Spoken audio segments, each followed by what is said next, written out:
అందరికీ నమస్కారం welcome to Telugu wallet party పిరాయింపు వ్యవహారంలో ఖైరతాబాద్ ఎమ్మెల్యే దానం నాగేందర్కు మెడకు ఉచ్చు బిగుస్తోంది.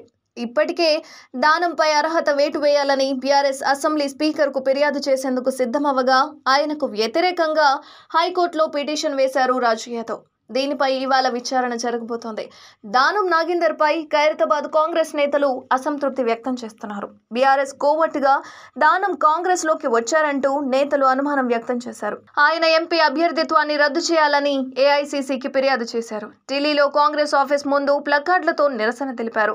ఎంపీగా గెలిచిన దానం మళ్లీ పార్టీ మారతారని స్పష్టం చేస్తున్నారు కాంగ్రెస్ నేతలు.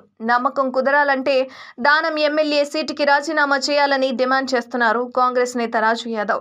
దానం నాగేందర్ పై అర్హత వేటు వేయాలని ఇప్పటికే స్పీకర్ కి రాజు యాదవ్ ఫిర్యాదు చేశారు. నాగేందర్ పై ఎమ్మెల్యేగా అనర్హత వేటు వేయాలని రాజు యాదవ్ అనే వ్యక్తి హైకోర్టులో పిటిషన్ దాఖలు చేశారు.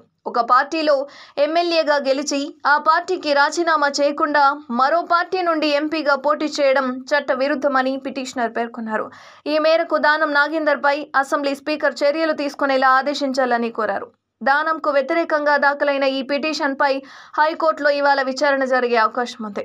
దానం నాగేందర్ బలమైన నేత అనుకొని టికెట్ ఇచ్చారని, కానీ తమ దృష్టిలో ఆయన బలమైన నాయకుడేమీ కాదన్నారు రాజు యాదవ్. పార్టీ అధిష్టానం టికెట్ ఇచ్చింది కాబట్టే తాము వ్యతిరేకించడం లేదన్నారు. ఫైనల్గా ఎమ్మెల్యే పదవికి రాజీనామా చేసి ఎంపీగా పోటీ చేస్తే దానం నాగేందర్ ఎంపీగా గెలుస్తాడన్నారు.